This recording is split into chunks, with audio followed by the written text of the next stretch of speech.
there's something you should probably know about us by now, is that we love food. We love trying different types of food, and we love making content about food. But overall, we do not eat consciously. We just eat and eat and eat with the sole purpose of satisfying our taste buds and just getting full. But with great eating comes great responsibility. So we decided that it's probably time to take a closer look at our diet. I've been a pescatarian for the past 7 years, so I don't eat meat or chicken, but I also don't eat enough veggies or fish, and instead I found myself eating more and more processed foods. Also, lately having to clean the fish and seeing all the blood and guts has really pushed me to become fully vegan. I love meat. I grew up eating meat and I never questioned it. I'm from the Middle East, so quitting meat means quitting most of our amazing cuisine. What the hell is this? Also, hello, burgers. But the truth is, I've never seen meat outside of supermarket packaging. Did you know that in the US, more than 6 million animals per hour are killed for human consumption? That's crazy. Then why do I eat meat? Having said all that, I really don't believe I could live a fulfilling life without this. There's so much information online about how to go plant-based and so many different opinions. We can't do this alone. I'm so lucky to have my friend Sarah in town. She's an expert in plant-based nutrition. I love her food. Every time I browse her Instagram, I'm so excited with all these colors. Hi, my name is Sarah. I'm a chef and holistic nutritionist based in Paris. I specialize in plant-based nutrition, which is really about eating whole, natural, real foods. So fruits, vegetables, nuts, seeds, grains, legumes, and avoiding industrialized products and also minimizing your animal-based products. And it's also all about preventing diseases rather than reacting to them once they've already arisen. Today we're going to be making a green Thai curry with some brown rice, energy balls with matcha, banana bread, and a delicious smoothie bowl. So let's do this! Okay, we're ready, I guess. Help me peel these babies. We're gonna be using 5 bananas, mush it up with a fork. We're gonna be adding almond butter as maple syrup. Gonna put a little bit of apple cider vinegar as well. Why? Just a teaspoon. It'll help with the texture, and also it's great for that gut health. A little bit of vanilla as well. A little touch of cinnamon. You're working that arm, huh?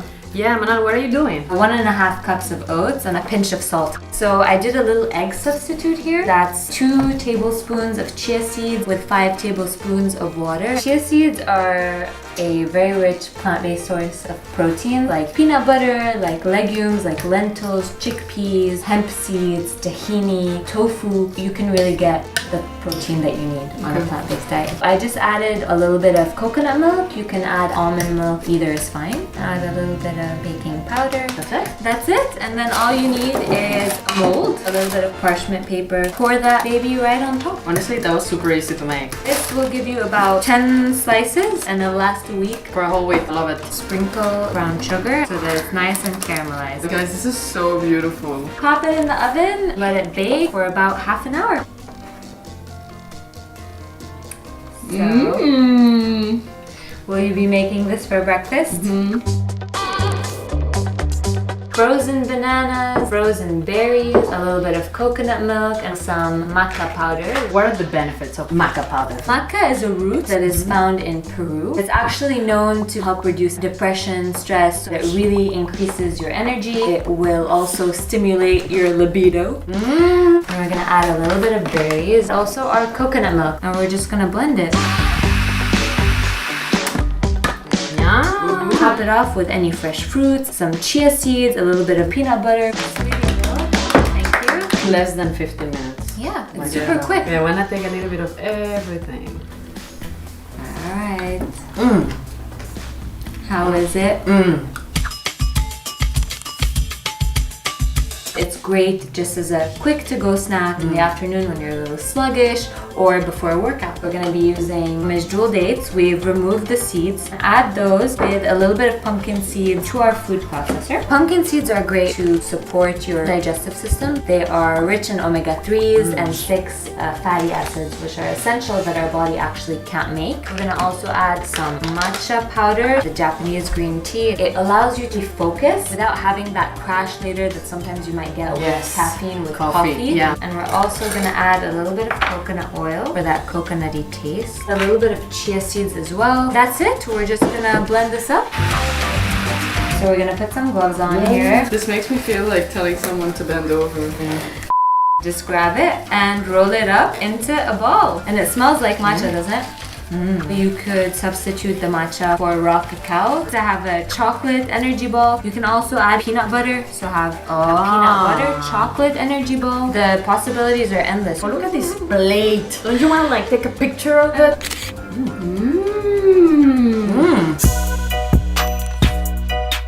We're doing now a green Thai curry, but you could do a yellow Indian curry or a red Thai curry, changing the sauces as you go like that. It stays interesting. We're gonna have brown rice for those healthy grains, but you could use soba noodles, rice noodles, polenta, so change it up, right? Okay. We're gonna take the olive oil. Look how little of olive oil she uses. You just need a little bit to sweat the onion, the garlic, and the vegetables. We're gonna add first the carrots, just because they take a little longer to cook. Add a very generous teaspoon of Thai green curry paste. Gonna let the ingredients absorb the aromas of the taste. Add coconut milk, enough to cover the vegetables to the level. Let this cook a little bit, but if you want that little crunch, I'd say 10 minutes is enough. And we'll add the mushrooms also.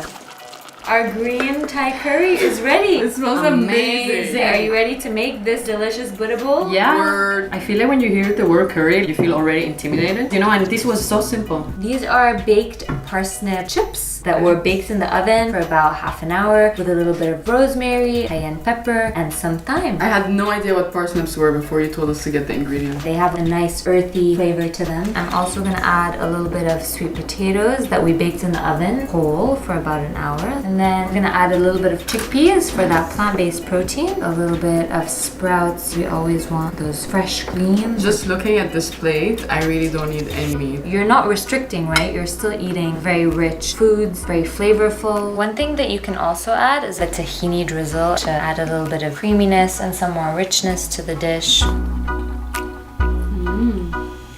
Yeah. You're definitely going more excited. These colors are beautiful. Do like little substitutions here and there, and you have everything that you need for 30 days. It's gonna be easy, I promise. You're gonna love it.